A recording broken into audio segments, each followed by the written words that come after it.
So students, wala kong gingon, when graded potential reaches threshold potential, more voltage gated channels open and it's about 50% chance of generating an action potential. So dila kita to kung gingon that once threshold is achieved, there is still the 50% chance, there's only a 50% chance of generating action potential. Okay? Only when membrane depolarization exceeds threshold potential, the sufficient number of voltage gated channels are open, ensuring that an action potential is generated. Okay? So, the entire duration of an action potential is only about 2 milliseconds. So, imagine mo guys, all the process I explained sa duha ka meeting happens in milliseconds. Milliseconds. Okay? So, by the time we are done with this lesson, pila na pa-membrane potential ang membrane. Right? Next is the last one, the refractory period. Okay? So, in short, the refractory period is the period after the creation of a membrane potential. It is the hallmark of refractory period is the symmetry between the symmetry of the symmetry, the distribution of electrolytes. Okay? So, for a membrane to be able to be ready for a second stimulus once it returns to resting state, following its inflation. In other words, the refractory period represents the time needed for the voltage-gated channels to revert from inactive state to resting state. Okay? So, once getting it is an inactivated state, what is the state of the electrolytes? Is the state of the electrolytes during its inactive state. The distribution of electrolytes are symmetric. Okay, symmetric. Okay. Gated channel revert to inactivated state. When action potential is initiated, a second action potential cannot be triggered for about 1 millisecond, regardless of how large a stimulus is applied to a neuron. This period is called the absolute refractory period. What is an absolute refractory period? It is a period where regardless of stimulation from the graded potential, no action potential is generated during the absolute refractory period. Why is that? Because students, no new action potential is generated in the absolute refractory period because the cell itself is physically unable to create membrane potential. Why? Of 2 reasons. One, the ions are symmetric. Meaning no matter how hard you open the gates, the ions will simply stop moving. Second, the gated channels are already closed. They're already closed. Meaning, there is no possible movement of ions can occur during absolute refractory period. Okay? What if though there is an even stronger graded potential that happened? So it's not absolute. The other one is called relative refractory period. So relative refractory period, example, the gated channels are closed, but an even stronger graded potential took over before it became resting membrane potential. So a new action potential is created. That is called your relative refractory period. Okay? The absolute refractory period corresponds to nearly the entire duration of the action potential. It is initiated by inactivation of sodium that originally opened to depolarize the membrane. The stage that follows the absolute refractory period is known as relative refractory period. This period starts when the membrane potential undergoes repolarization. Okay? So meaning, directly after action potential, di ba? this action potential, all the ions start to become symmetric, right? So what happens? Normally, in order for it to return to resting membrane, there is already an exchange of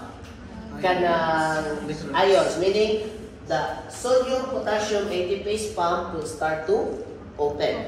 Okay? And the ions will start to become asymmetric again. Unfortunately, if a stronger current happens during this period, it will not reach resting membrane, but it will go back to action potential. Okay? Huh? That was absolute. Relative ba ito siya? Kira? Naglag akong brain. Okay. An absolute refractory period ng iyong brain. Okay? So that is known as the relative refractory period. This starts when the membrane potential undergoes repolarization and approaches threshold membrane voltage. It lasts until the time when voltage-gated channels are closed during the relative refractory period. Initiation of a second action potential is inhibited but not impossible. So as much as a stronger depolarization current that shifts the membrane potential to that threshold can generate action potential. Okay, so students, if this is your cell membrane, these are your channels. This is your channels, right? And this is your sodium-potassium ATPase pump, right?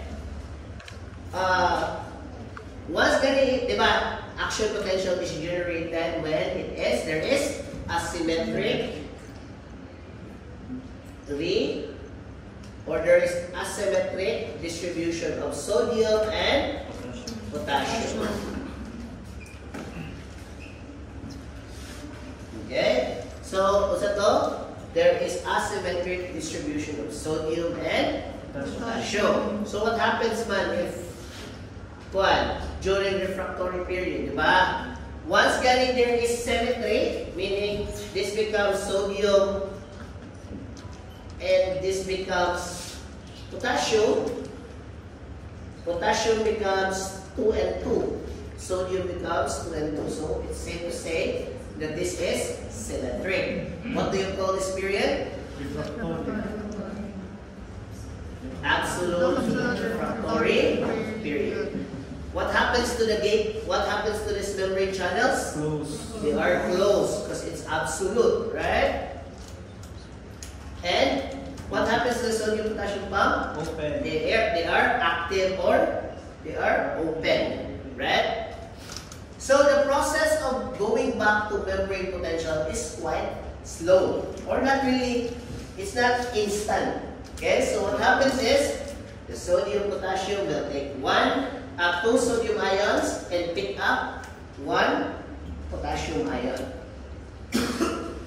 The 2 sodium ions are flung outside the cell, while the potassium ion goes inside, right? But that does not mean that it will become asymmetric right away. Okay? There is a period where the ions are still rearranging themselves, but they're already considered asymmetric na. Meaning, there is already slight asymmetry between the sodium and potassium. Okay? This is that once getting a stronger current or a stronger threshold is achieved, then it will force open the sodium-potassium channels. And once these are open and there is slight asymmetry between them, the ions will move, generating a secondary action potential. Okay? What? Did you follow? Where? Follow dyan. Did you wala? You can ask questions if you want. Miss Klein, okay with that? Did you follow? Miss, did you? Okay, Miss? Did you follow this one? This kind of explanation? Amo dito. Wara? Sige. explain this process. Buha magaling mo. Sige lang, don't worry. I'm gonna go and just want to test. Kasi na-fit up din yun. Sige na, go. Since significant closed channels or funnels and stuff, the pumps once more slightly balance more open. Start, dili siya with slightly balance. Slightly imbalance is left. Oh, okay. After I know open balance and channel for secondary. Okay, so sige going back. Once getting everything is asymmetric, that is called absolute because physically you cannot anymore create membrane potential. Naman, because the ions will stop moving, right? During that period, all the gated channels will also be closed. So no matter how much stimulus or how much graded potential passes through here, it will refuse to open because the ions are not moving, right? But once getting the sodium ATP pump will start to create slight asymmetry, gamay lang na asymmetry, not yet complete asymmetry, and a stronger current attempts to open these channels. That is called your relative refractory period, where a second membrane potential or action potential is generated. Okay, did you follow? Though what happens though if everything is completely asymmetric before the secondary stimulus has occurred? That's not anymore relative. That's already resting membrane. Okay, so relative refractory period is a period where it is in between the refractory and resting membrane. So if we want to arrange the process, refractory period, first it has to go absolute. Then second, it goes relative. And during that time, it could either go action potential or it could go to resting membrane. When does relative refractory period become resting membrane? When the asymmetry done by the sodium potassium ATPase pump is completed. Meaning, all the potassium has been driven in and all the sodium has been driven out. So that will become resting membrane. When does relative refractory period become action potential? When there is an even more powerful stimulus or a more powerful graded potential that has happened. Did you follow? Follow mo? Okay pa ta? Tama dire? Okay? So, ano na lang? Refractory period, no action potential happens.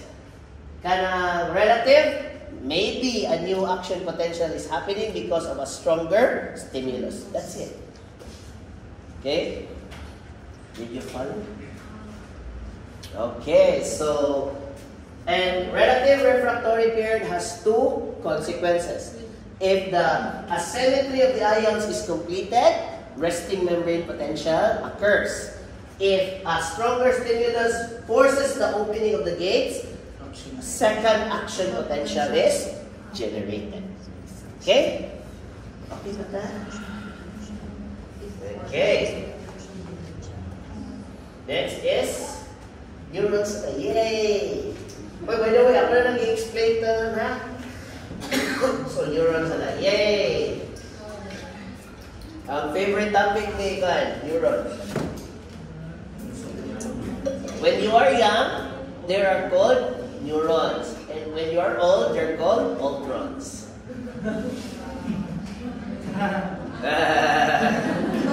Hindi mo mukatawa, I'll shoot you. I'll shoot you and rain fire upon you. Okay? So again, guys, don't worry. So today, we'll be talking about neurons and neuroglia. Okay? So neuroglia are, but Neurons, we all know what a neuron is, right? So a neurons is what? A neurons is the functional unit of a nervous system. Meaning, when you say a functional unit, students, all the function of that system can be done through that single unit. So, when you say functional unit, all the functions of that system can be done for that unit. That is why not all functioning units are a single cell, and not all cells are functional units. Okay, so example. What is the functional unit of your respiratory system? So, that would be the alveoli. Because the primary function of the respiratory system is gas exchange. So, it's your alveoli that performs gas exchange. Not your lungs, not your bronchi, not your other stuff there. Right? So, the functional unit is the one that performs the function of the entire system. Okay? So, for this, we're talking about the neuron. So, the functional unit is the neuron of the nervous system. Okay? Question, what does the nervous system do exactly? So, the primary function of your nervous system is to receive and to send electrical impulses. And a single neuron can do both. It can send electrical impulses through its axon, and it can also receive electrical stimulus from adjacent neurons. That is why it is the functional unit. By the way, the students, what is neuroglia? Cells that, of course, we're talking about cells. If you show one money. These are the cells that serve as support system for the neurons. Meaning they're the backup of the neurons, okay? Even neurons have backup. Because without those cells, the neurons cannot perform its function to its optimal and most efficient levels. Okay, so later we will talk about that, okay? So, but first, let's discuss neuron, okay? So this is a neuron, okay? So you're familiar with it, right? It's also one of the longest cells in your body. The stomach, funny guys, this is just for kanang show. But some neurons, their nucleus is in the head, while their axon is in your spine. That's how long some neurons are. Okay? So neurons.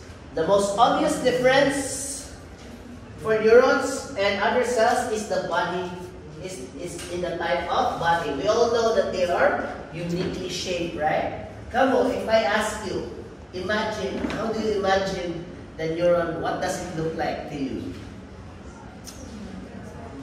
Does that what it looks like? Is it to? Experiment? Umaw, sa lilig pa. Experiment using humor. Sperm. Huwag mo mag-get over sa yung brain. Okay, sige, that's your opinion, okay? Wala na siyang sperm. Wala sa bitaw na siya tingin and everything, right? How about you? For me, it looks like, wala siyang itlog ang sundan kanihang buntag. Diba? Wala siyang egg, then wala siyang bacon na para to finish it off. Okay? How about ikaw, Briggs? Kung saan mo na yung imagine when you see a neuron? Look at it. Wala siya bansa. Wala siyang alien. Wala siyang tanong nga pa ng... Yes, wala siyang kahoy. Later on, you will know why it's called wala siyang kahoy. Okay? Ikaw, Miss... Likod ni Briggs. Kung saan man?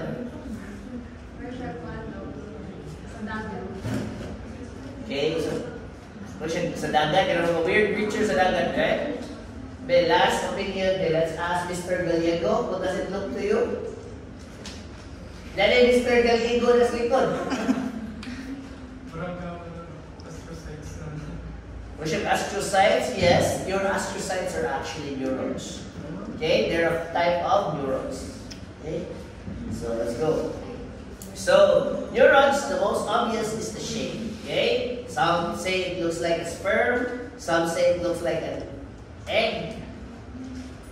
Murag sudan ba? Okay? So, neurons have a highly irregular shape. with one or more cellular processes extending from the cell body. So the processes, students, is another term for axons. Okay?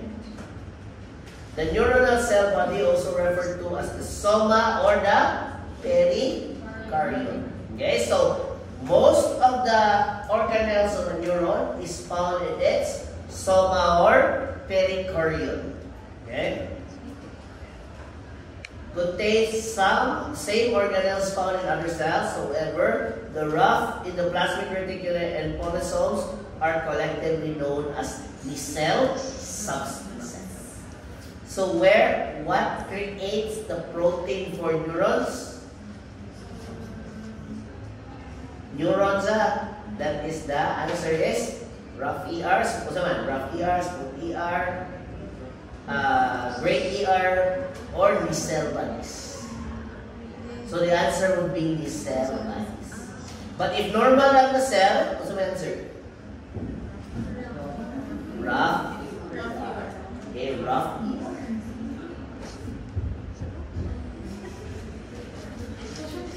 ER.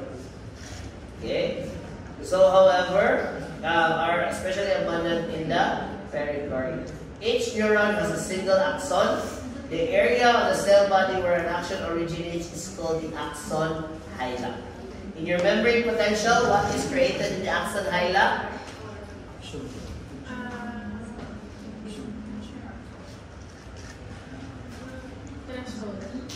Threshold, or also your braided membrane potential. Yes, threshold and your braided membrane potential. Okay?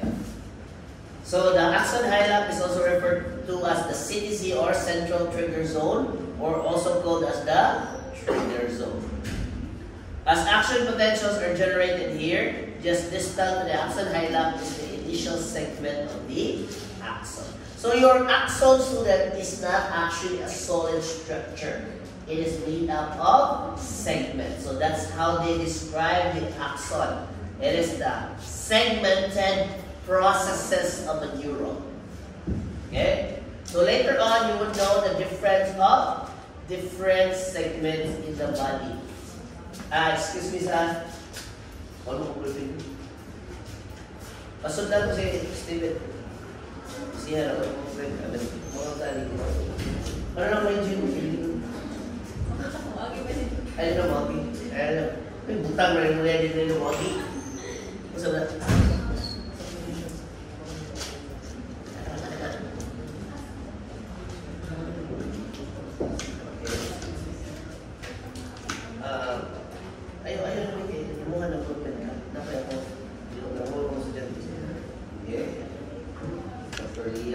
By the way, nasa kaya na, if siya mo ito, dali, patol ka na ito na kung kapit ang sa NMIS, ha? Okay.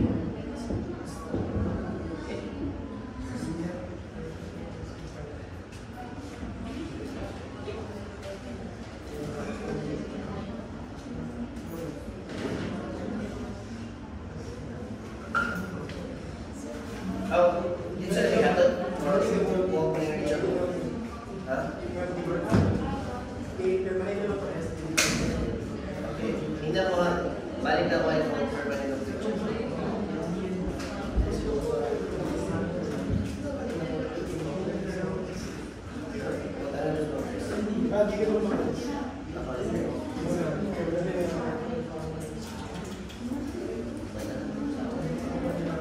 Berna, alagad po. Kaya natin yung mga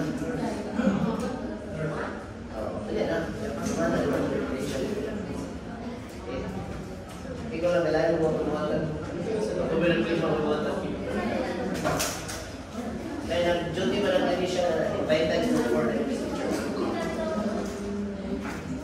Saan? Ako ganit ba?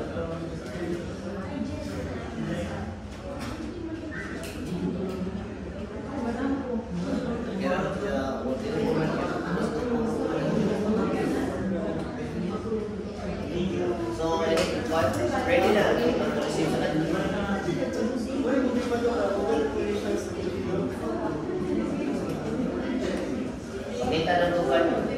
remember ganito, bakit kita lang doon? Or pakita ng line Roman, ha?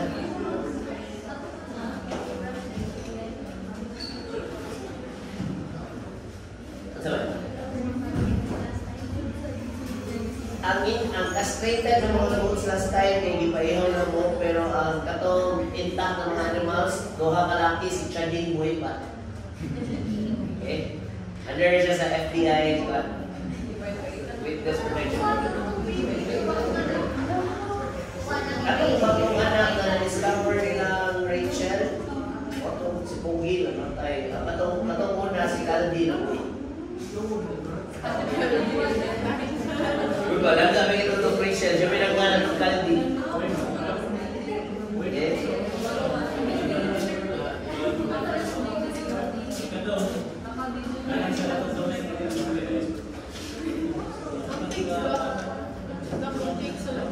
Ha? Kurang ba?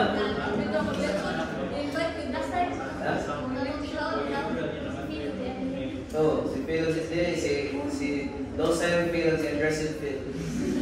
Si PA o si DP. Wala pa baboy mo, nag-isot ka. Okay, so one-shot neurons, the axon hillock is also referred to as the trigger cells. Okay? So axons, always remember students, when you're talking about axons, they always move away from the cell body or the soma. Okay? So axons frequently branch at a distance from the cell body, forming synapses with other neurons, muscle cells, or glands. Diba? Already taught you what are the three connections between axons and other structures. So a good example of what axon connecting to a neuron is called saman. Good example of that is your brain. Your brain is made up of different neurons that are connected to other neurons. How about your muscles? Your radial nerve is a good example of that. Your radial nerve controls your biceps and your triceps. Diba? How about for your glands? What are the two glands that are controlled by a neuron? Adrenal and pituitary gland. Very good. Okay. Diba ba sa kidney? Listen sa. Kaya kung ang adrenal gland nasa kilid sa kidney, kitawag na siya pararenal gland. Okay? Also students, the remaining neural processes are also called dendrites. Okay? Dendrites comes from the word dendron. Okay? When you hear the word dendron, it means tree branches. That is why the study of trees is called dendrology. Okay? Because it comes from the word dendron, meaning tree. So, that it resembles the branches of trees. Okay? And the primary receptive sites of impulses from other neurons.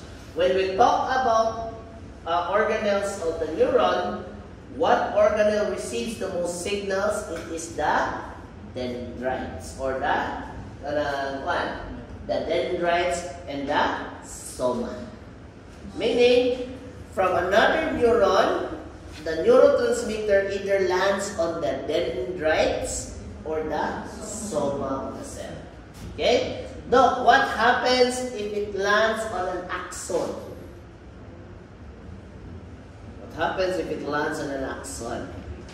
Nothing happens because the axons do not have receptors for neurotransmitters.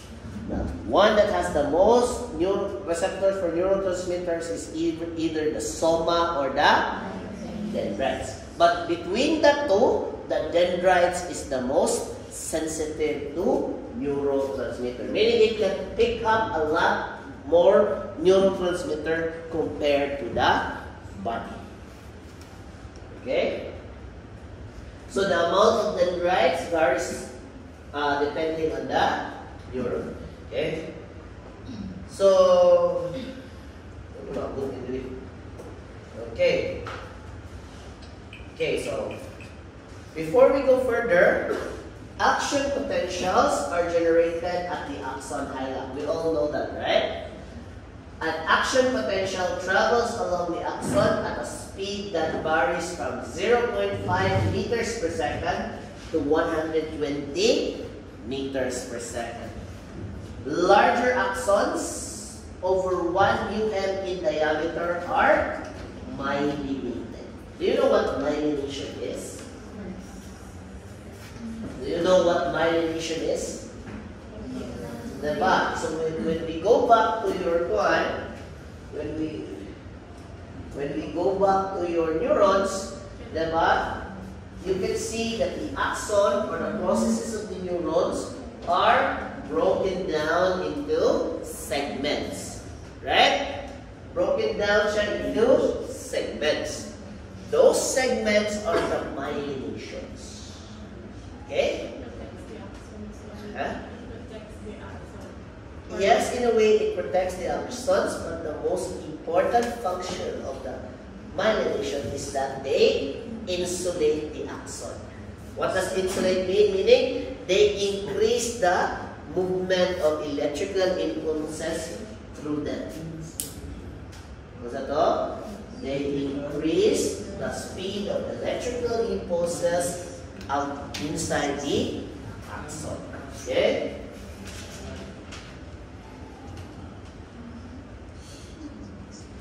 So, myelination is very important. By the way, do you know what myelination is made up? It's made up of fats and cholesterol. That is why your white matter or your tuslobua is very delicious because it is actually the myelinations of the neurons of the pig. Okay, lamig kayo. Right? Okay. So,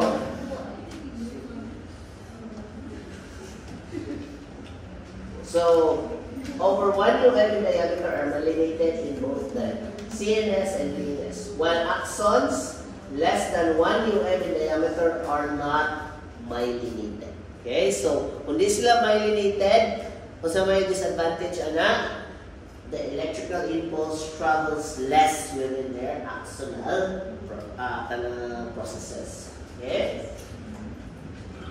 Excuse me. Myelinated axons conduct impulses much faster than non-myelinated axons. There is a constant relationship between axon diameter and internodal length and conduction velocity. So conduction velocity, students, is how fast electrical impulse travels through the length of the axon. Okay, so the greater the myelination, the greater the speed of movement. Okay? So this is an axon and a neuron. So, like I said, that large projection before the axon is called the axon hillock. Okay? So the dendrites appear like tree-like structures. And what is the name of this? What is the other name for this? This one. This one. The rough ER are also called nacelle bodies. Nacelle bodies.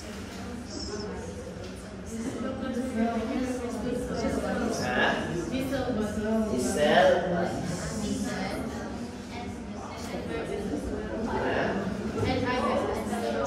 NISSL. Okay? Wala siya sa yung page. The cell substances or bodies. Ano na mga substances pa yun? The bodies na lang. Boro na sila. I can write bodies faster than you can say substances. So pwede na siya. The important is the word cell. Okay? Listen sa Roman ko mo kay cell bodies niya, cell substance yung puta. It's the same damn thing. Okay? So students, at the edge of each one, at the edge of each kanang axon is what you call the axon terminal. Okay? if there is branching of the axon terminal, that is called your telodendria or the telodendria. Okay, they are the branching of the axon terminals. Okay? On the ends of the axon terminals are your synaptic terminals, or you can just call them your synapses. Okay? Yes. So at the end of each synapses, there is a space that is already considered the synaptic cleft. Okay, you're already making a synaptic cleft. Okay. So larger axons have longer internodes and faster conduction velocities. Neurons are always contiguous. What is contiguous? They are separated in segments. Okay? Not continuous. And they communicate with each other via synapses. What are synapses, Derek? Synapse, it is the area between the axon terminal or the synaptic terminal and the next cell. So for that case, if it's a neuron, it is a dendrite or soma. Okay. If a neuron is linked to more than one recipient neuron, its axon branch to make synaptic connections with all recipient neurons. Neurons, like muscle cells, do not divide once they mature. But there's a new study that tells you that some neurons can actually regenerate once they are destroyed. Okay? But for the sake of argument, let's just say that once a neuron is destroyed, it is gone forever. Okay? Pero katawang gingon has not yet been proven. Okay? So, hopefully they can make a neuron regenerate. Okay? Did you know, students, you lose around 1 million neurons every day the moment you reach 18. That is why primary school happens when you are young. Because the moment you are 18, you start to lose neurons na. And it will become quicker if you keep on drinking alcohol. Okay? So first, if gamay siga inom alcohol, the first thing you'll experience is lapses lang, loading ka. Like, okay? So, those are the beginning. What if late na daw? You will start to forget everything. Your name, where you live, the faces of your loved ones. You can actually forget it with enough alcohol. Okay, so mga students, drink moderately. Okay? Because if you keep on drinking and you go on driving, dementia will be the least of your problems. Right? So, no. If you drink and drive, ano may problema niyo? Okay? Kasi final destination ka. Okay, so, careful especially mga gentlemen and ladies, dabay mo sa age ko na medyo lamig na kayo inom, right?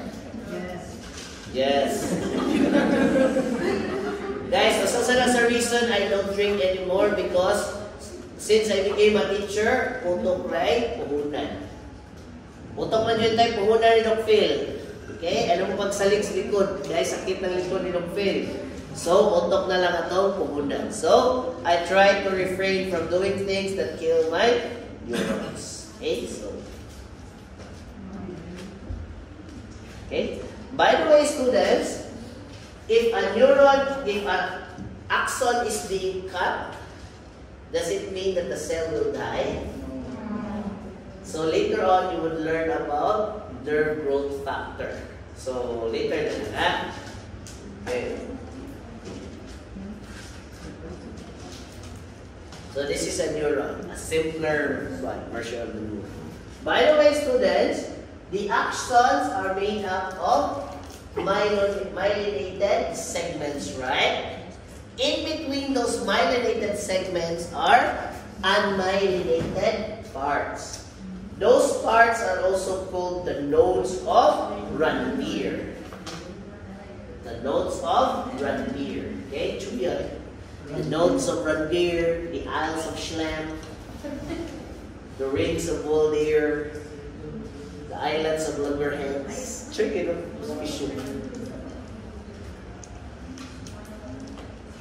So, muna siya, partner siya sa inyo, neuron. Okay? Doc, what is the function of the nodes of Ranvier? Yes. Actually, your axon below the myelination, pwede na ko na-erasean.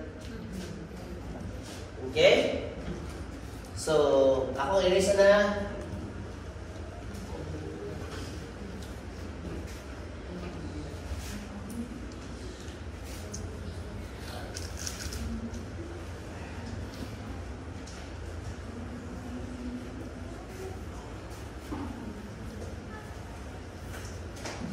So, question. What is the function of the nodes of Ranvier? So, example, if this is an axon, this is another axon, this is the nodes of Ranvier, this is another node of Ranvier, right? These are the axons, right? So, ito yung function, this is an axon. What is the what do you call this? Myelination. And if you talk about this entire structure here, that is called the myelin sheath. Okay, this is the myelin sheath. In between, this is one segment, and this is another segment. If you were to describe them as a whole, they are called contiguous. Meaning, segment, non-segment, segment. That is called contiguous. Okay? The myelination does what exactly? It insulates the axon, right? Okay, so it insulates the axon. It also improves the speed of conduction, meaning your action potential is propagated and travels through the length of your axons. Okay, but Doc, what is the main function of the nodes of Ranvier?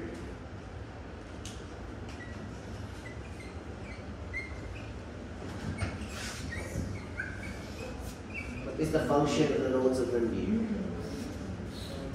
Diba?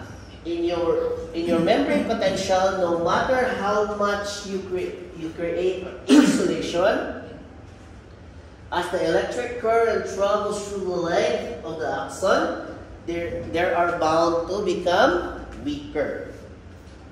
So to, regardless of insulation, the electrical impulse traveling to the length of the axon will eventually become weaker. This is where the nodes of Ranvier comes in. And the nodes of Ranvier are filled with sodium and potassium gated channels. So to, they are abundant in sodium, potassium, gated channels that open if there is a small electrical impulse traveling through this length. What's that? The sodium potassium channel open when there is membrane potential that travels through this length. Why is it useful if it has sodium potassium channels? Because once getting those sodium potassium channels are open sa mga sodium potassium channels, they actually increase the voltage of your membrane potential. Okay, why man Doc? Why does it increase? Because they have they have channels, they allow movement of ions. And once the ions move from inside the axon going out of the axon, that actually generates a electrical current. Okay? What activates the nodes of Ranvier? The traveling of the electrical impulse. Okay? Do the nodes of Ranvier open due to neurotransmitters? No, because they do not have receptors. Okay? And your axons are also designed that anything covered by the myelin sheath, the neurotransmitters cannot penetrate the myelin sheaths. Okay? Any questions so far? Zara? So, classification of neurons. Neurons are classified into 3 types.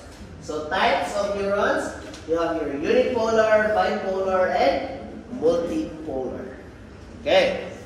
So, when you say unipolar, one cell, we're talking about types of neurons, types, not kinds.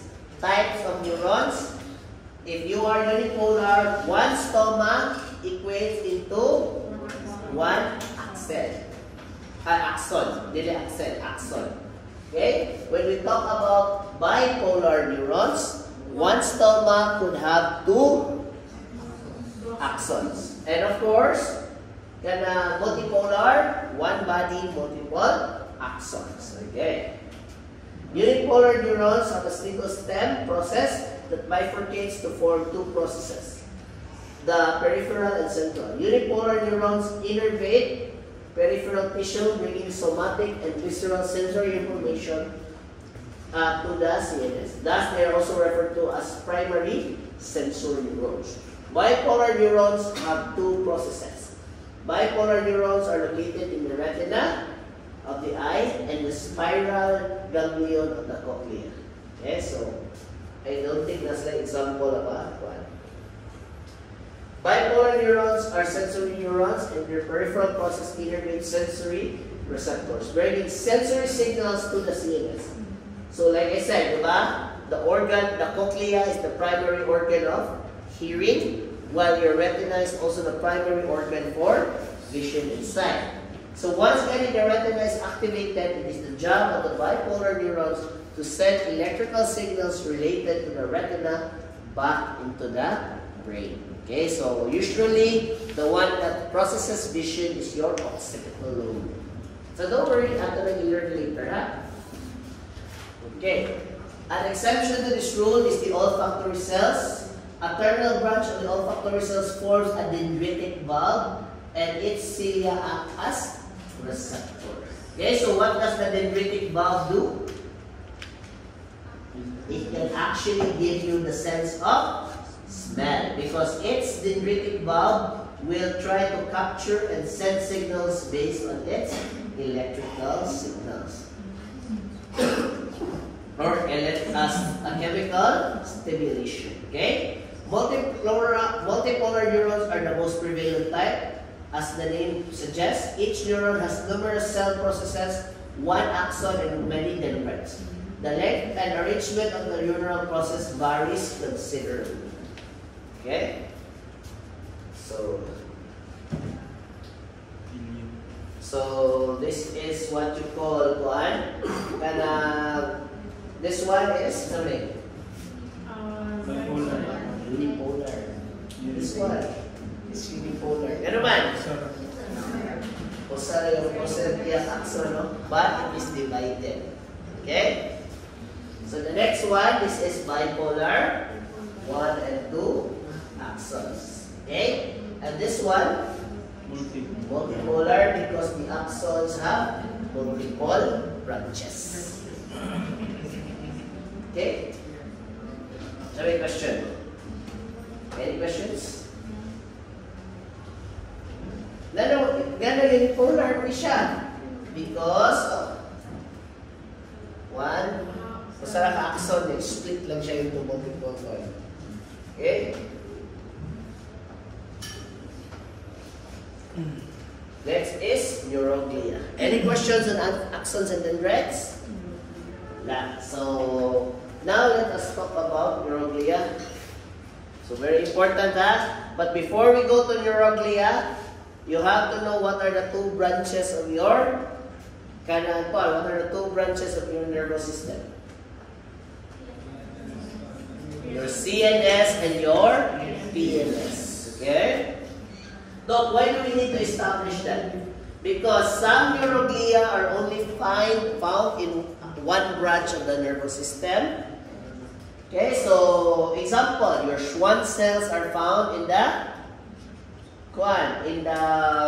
peripheral nervous system, while if it's in the central nervous system, they are created by your ependymal cells. So later down, don't worry, I'm just saying it's an example. Okay. So neuroglia are generally small in size and outnumber neurons as much as 10 to 1 or 50 to 1, depending on the neuron. Their small size is such that only their nuclei are clearly seen in routine histological preparations. The nuclei range in diameter from 3 to 10 mm, which is about the size of the smallest neuron. Unlike neurons, neuroglia have the capacity to divide. Listen, if neurons cannot divide, your neuroglia can actually divide. Okay? Unlike Schwann cells are the only neuroglia of the PNS. What does the PNS mean? Peripheral nervous system. So sabi mo, agising yung putok if you hear the word peripheral nervous system. So the nerves that innervate the different parts of your bodies are part of the peripheral nervous system. Your spinal cord going to your brain is central nervous system. Okay? Next is the Schwann cells that make up the neuroglia are called oligodendrocytes or ependymal cells and microglia and astrocytes. So all of them are related to your CNS. Okay? So sige ng CNS, central nervous system, your brain structures together with your spinal cord is central nervous system. Okay, did you follow? Follow, very good. So these are your nervous system. You have your nervous system, you have your ependymal cells, your oligodendrocytes, your astrocytes, your microglia. Okay? I'm not really, for the peripheral nervous system, I'm not familiar with satellite cells because there's a lot of satellite cells in the body. I will have to look it up. Okay? But the most common neuroglia for peripheral nervous system is the Schwann cells. Schwann cells. The cells of Schwann. So let us first describe the Schwann cells. The Schwann cells, also referred to as neurolemmocytes, support axons of the PNS depending on the size of the axon. So what is the cutoff for myelination in axons? What's the cutoff in size when we're talking about myelinations of the axons? So if it's less than 1 mm, it's a size there. Is it myelinated, non-myelinated? Non-myelinated. Okay? So when we talk more than 1 mm, that is myelinated.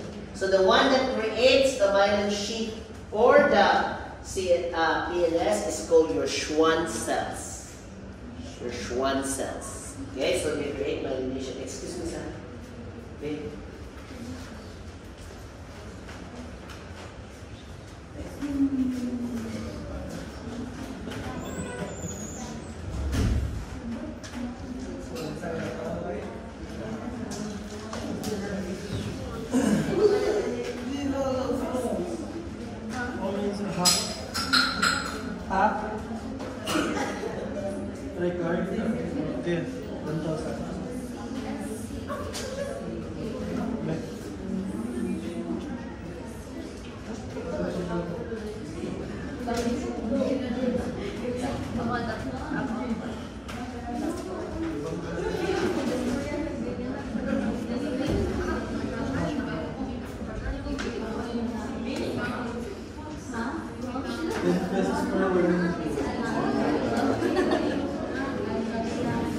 Balik ko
Friday, uy. Late na galing kayo. Wala na yun. Masay yung duha. Sige na.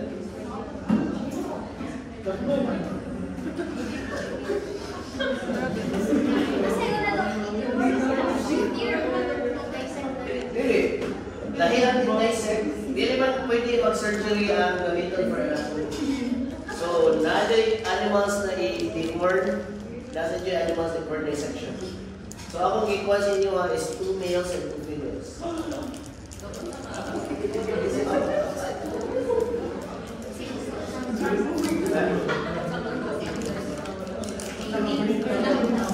Uy, isa lang rin. Ako ito yung gagawin lang, hindi pala sa litin. Ha?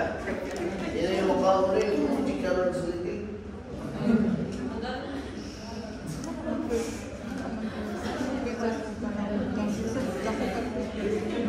Okay.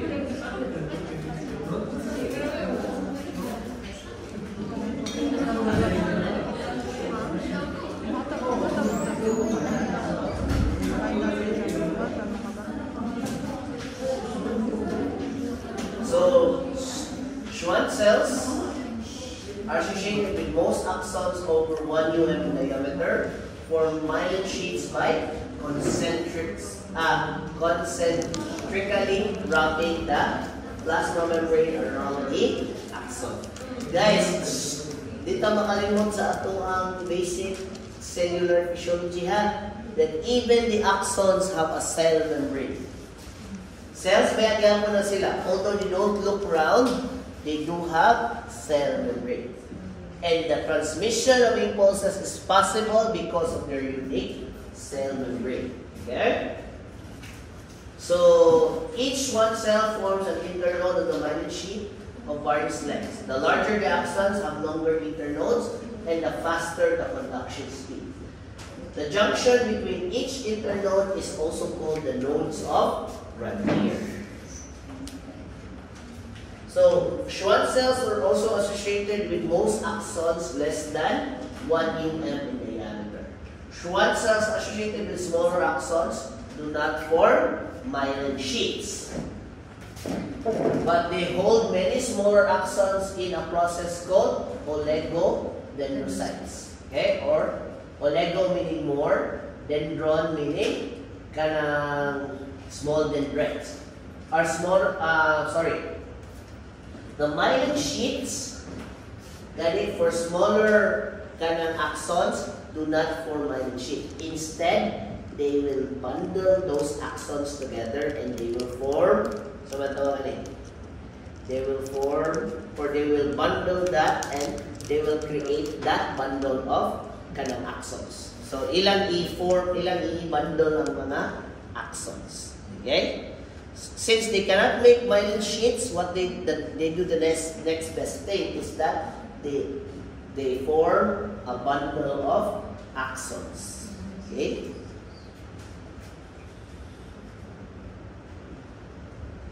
Next is the oligodendrocytes. So, we're going to talk about, we're done now with the PNS na kanang neuroglia. So, we're now going to talk about oligodendrocytes. Okay? Oligodendrocytes have numerous cell processes that extend to the adjacent axons to form myelin sheaths. Okay? So, the oligodendrocytes only function in what branch of the nervous system? CNS. So CNS. Schwann cells, PNS. Oligodendrocytes, CNS. Okay? They're called oligodendrocytes because they look like little dendrites. Okay? They are present in both the white and gray matter. Oligodendrocytes have numerous cell processes that extend to adjacent axons to form myelin sheaths.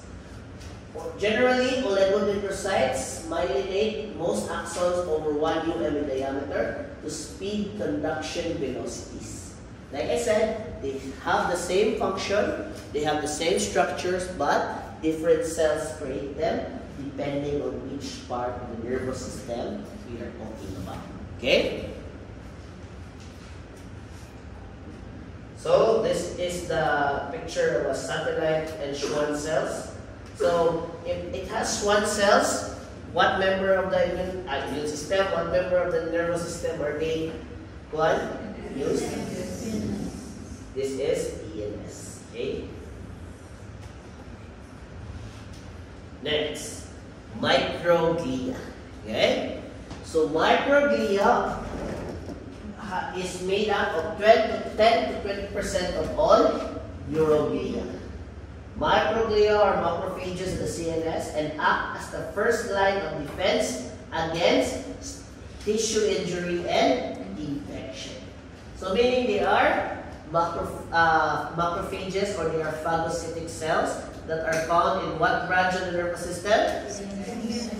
CNS. So example, if you have an infection that primarily targets the central nervous system, for example, Cryptococcus neoformans can cause meningitis, your Streptococcus meningitidis can also cause meningitis in animals. So it is the job of your microglia to prevent these types of infections from happening.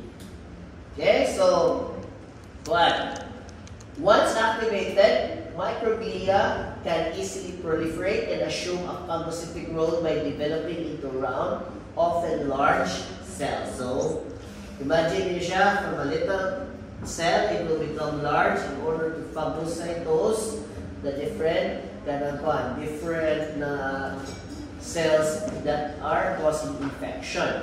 They clear debris from injured areas. However, phagocytosis is not the only means of destroying foreign invaders. For example, microglia are known to release nitric oxide, which prevents viral replication. So what are some of the infections that you know affect the brain of the animal? Naegleria fauris. Naegleria fauris. Virus? Amoeba. Primary amoebic meningoencephalitis. Virus mo. Ay, virus na. One of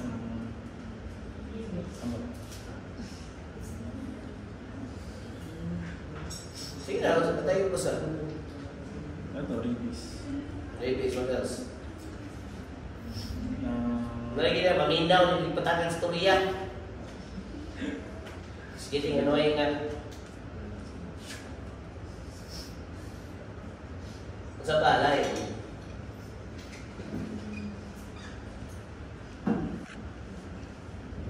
Rabies, wala wala yun. Virus na ba? Japanese encephalitis. Sa ba? Japanese encephalitis. Japanese encephalitis virus. Sa ba? Distemper. Yes, distemper sa dog. That is also a form of viral infection in the brain. What else?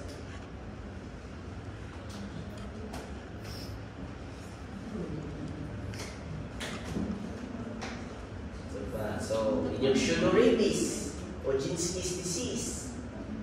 Okay? Isa na ako ng shingles.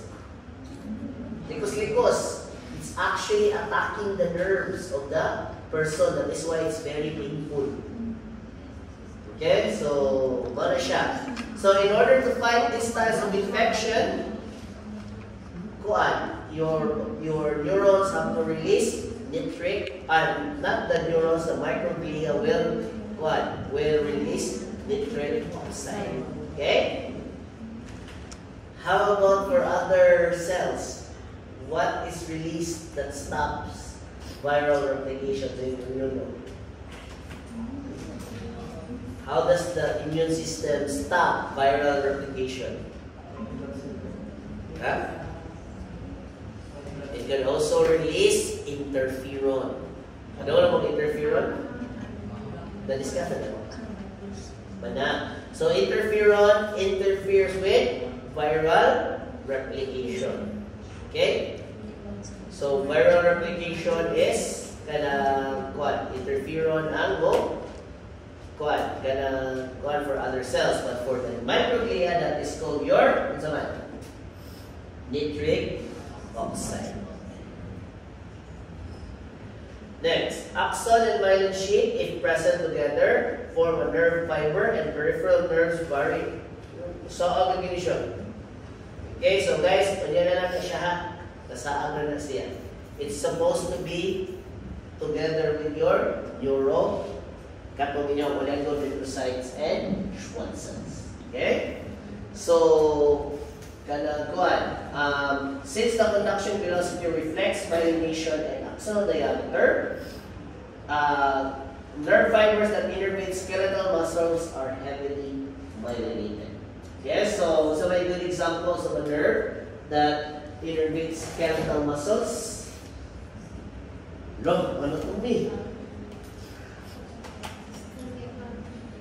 By the way, kita na mo nerve. Wala mo kita nerve. Usually, if you want to really appreciate the nerve, so, di ba, mag-open mo ang animal. Okay, example, mag-open mo goat. Okay? Para ma-appreciate nyo ang nerve, i-deflect ninyo ang organs. Okay? Ang organs. So, pag-ana ang example, goat ha, tanawa na ninyo, i-gabling nyo sa goat. Pag-ana ang goat, right? So, i-deflect ninyo ang organs, pagtaan ninyo ang spinal cord. You would see white strands that go into your spinal cord. Those are actually nerves. Kita na mo ba? Baka notice mo na, hindi nyo makuha so ang organs, kailangan mo lang i-connect sa likod. Those are actually nerves. Okay? They're white. Kung ano yung sila tanaw, right? Kung ano yung sila lamog-lamog, you can even mistaken them for kanang mga cartilages sometimes, okay? Or mga tendons. But when you look at it, solid ganito na mga spring-like structures, there's a chance nerve na siya. Yeah? In fact, mura siya ka ng mga strings. Mura siya ka strings. Ha? Tignan mo master sa anatomy sa chicken. Okay, sa nerve sa chicken. Basta sa baboy, tabaw dyan ko, ihatod ko na ang spinal nerve sa baboy. Kung ako'y mag-apply. So, dali naman, because we just look at it, hapag mo pila ka lumbar, ano na? Spinal nerve 1, 2, ano? Okay? So, dali na siya. Mas dagpo ko ng baboy. Like, kung 50 kg ang baboy, makita na ninyo ang mga nerves. Okay? So, basahan na natin ninyo because the function of each nerve has something to do with conductivity. Okay? So, next is astrocytes. Okay, so, pinatuloy ko ito bago astrocytes. Ganyan. Okay, so astrocytes are Greek for the word astron, meaning stars. Are star-shaped cells with numerous long processes. However, they appear as cells with pale, ovoid nuclei with routine staining. Astrocytes represent approximately 50% of your glial cells. Meaning, kung sa ganito, 10%, 10 to 20 is microglia, while 50% is astrocytes, and the rest could be oligodendrocytes. Okay? Ang Schwann cells, they are 100% of your glial cells in the PLS. Kaya may laing one. Okay? So in some books, they will say satellite cells, but so far sa akong gibasa ng book sa black, it is, majority is, kanang Schwann cells. Okay? So, they provide structural and metabolic support for neurons. For example, astrocytes seal the outer inner surface of the CNS by forming an outer and inner glial limiting membranes. So meaning they can protect the neurons itself by creating a barrier or forming a structure that prevents substances from entering your neuron. Okay? Also, some students, Once there is injury to your neuron, they can also release nerve growth factor. So the nerve growth factor, which are important for neuronal survival. Elongations of axons and dendrites require not only physical presence of astrocyte but also extracellular adhesion molecules. Students, once your processes is cut, maputol ang inyong axon, it's the job of your astrocytes to release nerve growth factor. And they will promote extension of the nerve itself or the process of the nerve. Okay, so that doesn't mean na maputol ang iyang axon, that cell will die. No. Why? It could release nerve growth factor that could elongate the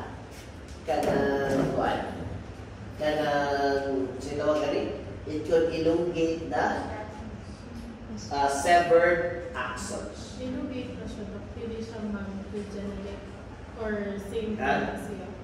Mo-regenerate siya. Okay? Pero ang term mo na is no new cell is created. It is just the part of the axon.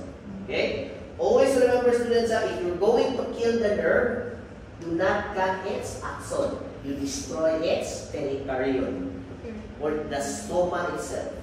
Destroy the soma, destroy the nerve. That is why, students, astrocytes help regenerate cut processes, right? Unfortunately, your astrocytes are, where are they found? They're only found in the CNS. If ever you accidentally cut a certain nerve of the periphery, there's little chance that it will regenerate. Hindi na siya mabalik. Okay? So, good luck. So, wala, careful din mo ha.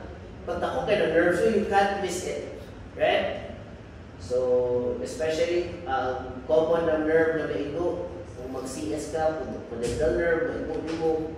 So, madamage na siya ng nerve. So, there's a chance kasi hindi na siya function. Okay? So, example, ganun para na ako din. I think na nerve na cut sa akong surgery na, dito na ako I can't feel anything here na. Okay, so, yeah, but ngayon sa akong doctor, it can't be helped din. Kaya na-adjust ko na nerve na the way mo ko na balik siya ba. So, it's not his fault, but hindi din siya malikayan. At gamay naman sa dari some part na di ko ka-feel. Pero, lalo na, it was an accident. Hindi naman delikado kapag sa spinal. Of course, if somebody severs your spinal cord, patay yung ka. Okay? So, let's have a short break. So, breaks ako. Okay, let's rest one. I will see you mga 4 o'clock. Okay? Hindi naman, siguro na. Like the dog, for